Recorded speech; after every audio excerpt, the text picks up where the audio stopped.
Dude, I just needed to come on here and speak for a moment about how mentally drained I feel. You do not have to do homework now just because it's a weekday. Whatever, Malaysian. Longgang. Do you know any synonyms for thick?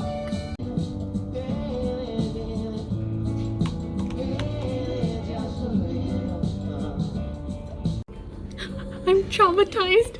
It said, congratulations, you'll be contacted by a Penguin Random House representative and you'll be getting an interview for the editorial internship.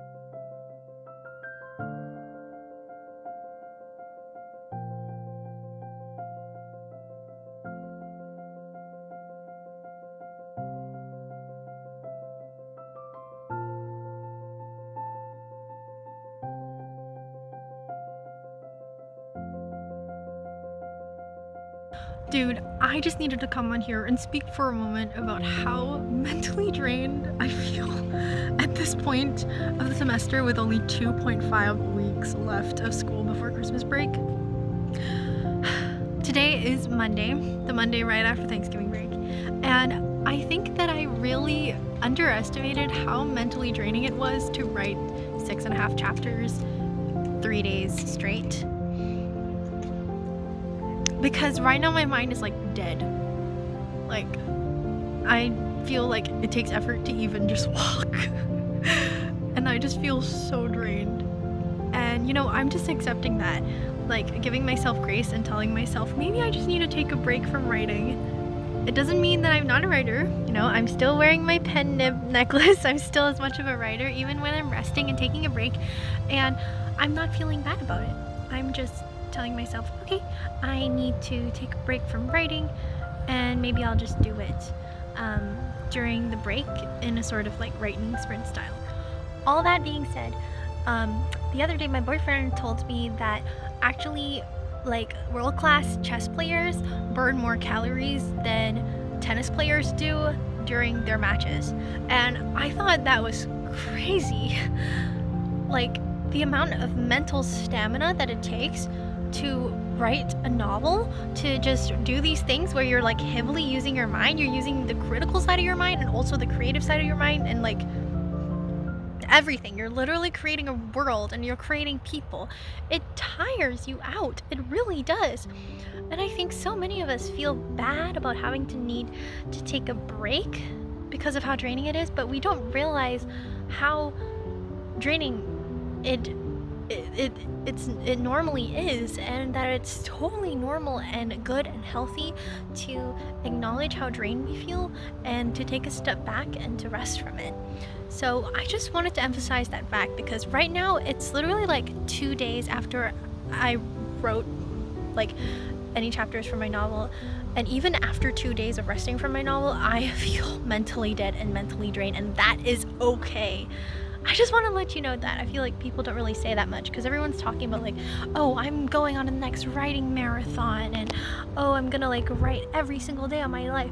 That's just not very realistic. That's just not very manageable. At least not for me. Maybe that works for you, but for me, I'm done with like beating myself up for being like a slow writer or like not being able to produce every single day or like every week or something like that. That's not how it works. All that matters is that you get the project done eventually, and I know that I'll be able to get it done eventually with like just a few more writing days, longer sprints but fewer occurrences of writing, and it's still exciting to me, but I need to take a step back and refresh. So yeah, that is your reminder that resting and refilling your creative well and feeling mentally dead is okay. As you're doing great, okay? I believe in you, and let's work on this together. I may or may not be attempting a 10,000 words a day marathon this break. It's either that or I'm thinking of doing like a 5-hour or 6-hour writing sprint on like 3 to 4 different days with possibly breaks in between. So yeah, either one that I decide to do, I will definitely be vlogging the experience, so watch out for that, and let's encourage each other on this journey. Remember, It's always the little steps that count. Focusing on the little things to make a big change. See ya! It's almost December, and these trees just got like full, bright, blazing red. The weather is not making up its mind. I'm so happy! Is this a resurrection of fall? Ah! Eunice, you do not have to do homework now just because it's a weekday. You have all the homework you need to finish all done. Nothing urgent is due. You can afford to read a storybook tonight and sip on coffee in the coffee shop and just rest for the rest of the day. Eunice, this is not wrong. This is not a crime. This is not a sin. This is actually helping you become a better person, and rest is essential for productivity. And anyways, Eunice, you were not created to produce. You were not created to be productive, but you're created to be an amazing human being, and an amazing human being rests and reads storybooks in the coffee shop. Eunice, it's okay. You can do it.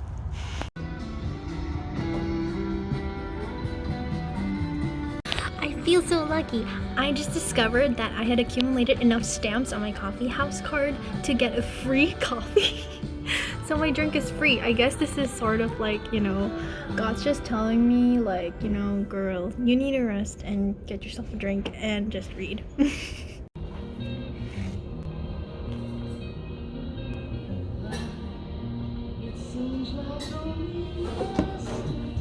Golden turmeric mocha. Look what else I got. These are my favorite. They just started offering these with in-house drinks.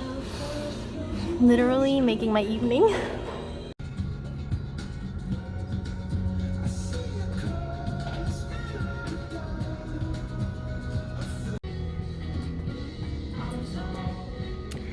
I told myself to take a break from my novel, but I'm looking at the manuscript again. I cannot resist it. How typical. I'm just trying to sit down and just read a novel, and I can't help it but just look at my own and brainstorm how to start the next chapter. Ah. This is hard.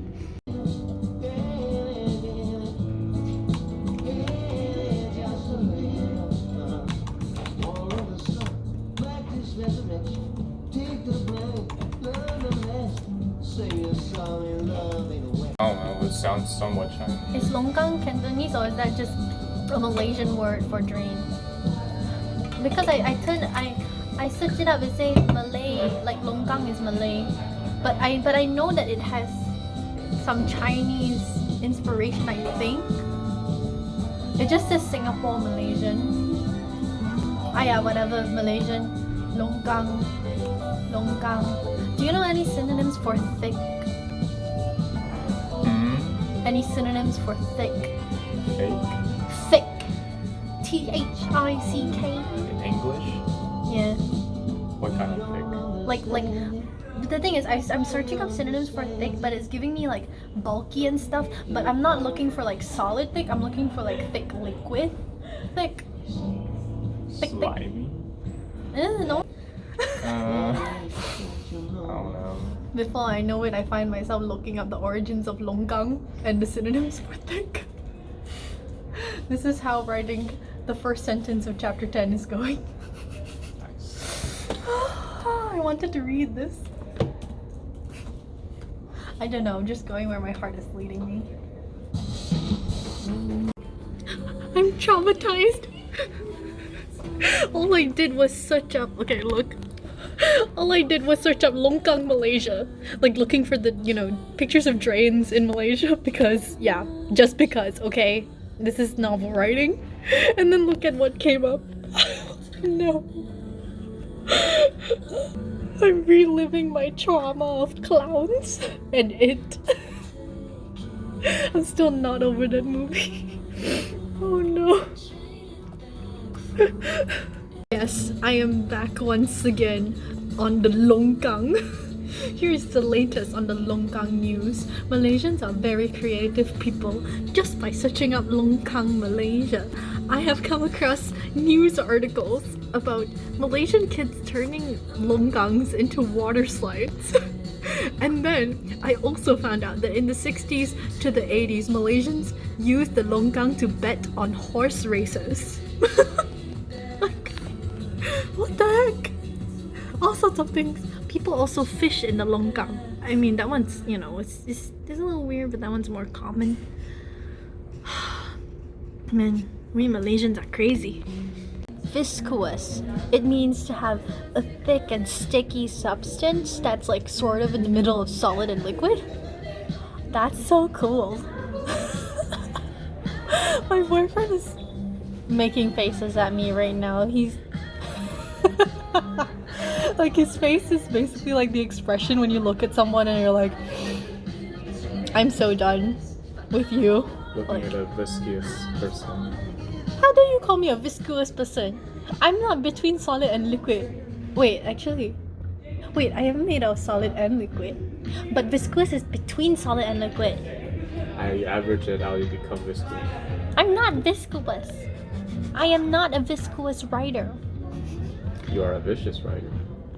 Ah, I like that. Wow, you're learning how to play with words from me. Ha!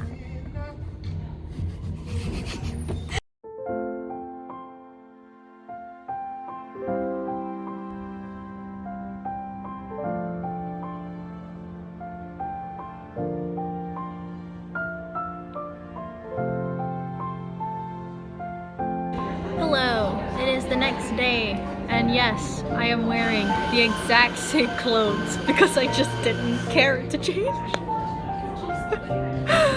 I feel so dead.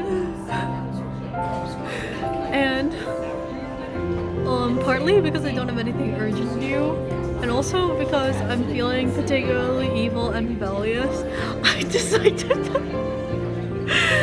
my boyfriend is just giving me that face that he's so done with me now. I decided not to do any homework today, and it's a weekday. All I'm gonna do today is read fiction and write fiction.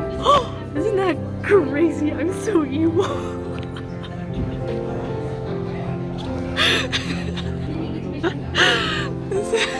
This is what happens when an A+ student goes bonkers and mentally dead, and she thinks that the most rebellious thing she can do to live her life is to do no homework on a weekday.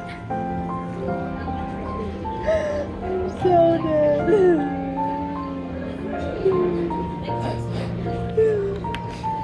It's okay, I got my story.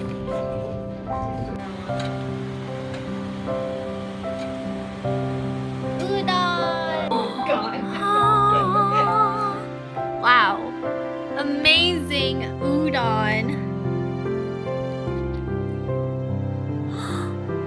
Good morning. It is the next day, Wednesday morning, and I have 3 amazing things to share about yesterday.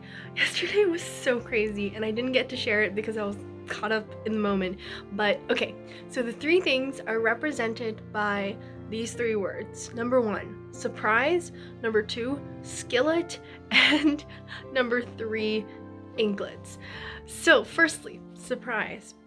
So I was in my Shakespeare class in the morning yesterday, and you know, my smartwatch beeped, a message came, and when I looked at it, it said, congratulations, you'll be contacted by a Penguin Random House representative and you'll be getting an interview for the editorial internship that I applied for.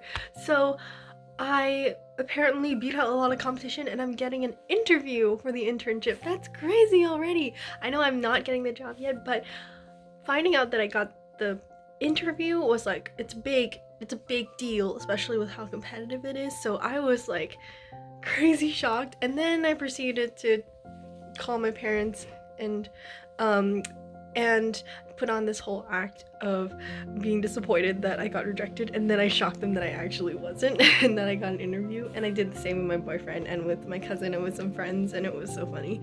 But yeah, that was a big part of yesterday, and I feel so thankful. It's such a great gift. I feel so thankful to my Wacadio Center consultant, Stephanie. She helped me so much. She's so awesome and so amazing. And just all the people around me who've supported me so much. Yeah, I really could not have done this. Could not have gotten this interview without them.